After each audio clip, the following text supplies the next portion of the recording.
एक गांव में एक औरत रहती थी जो बात बात पर गुस्सा हो जाया करती थी। उसकी इस आदत से पूरा घर परेशान रहता और पूरा घर में कलह का माहौल बना रहता।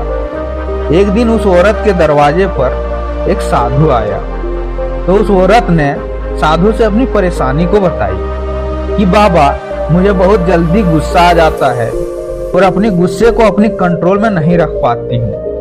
बाबा, आप इसका कोई उपाय बताइए।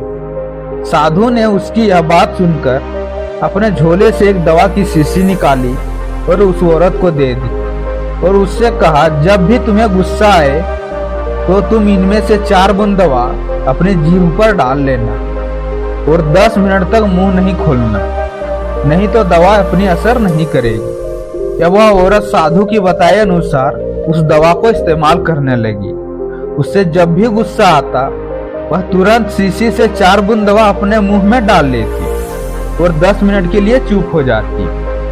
और ऐसा करते करते कुछ दिन में उसका गुस्सा एकदम शांत हो गया और बात बात पर गुस्सा करने की आदत छूट गई।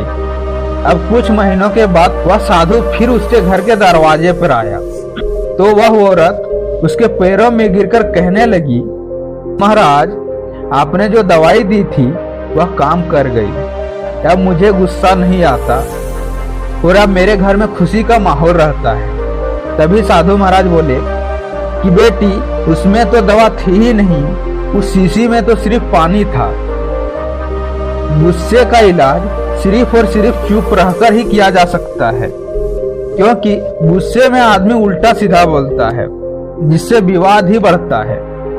दोस्तों, इस छोटी सी कहानी से हमें बहुत बड़ी सीख मिलती है कि क्रोध का इलाज सिर्फ और सिर्फ मौन है और इसका कोई दूसरा इलाज नहीं है। उम्मीद करता हूँ यह कहानी आपको अच्छी लगी होगी। मिलते हैं इसी तरह की अगली कहानी के साथ। चैनल में नए हैं तो चैनल को सब्सक्राइब करके बेल आइकन को प्रेस कर दें।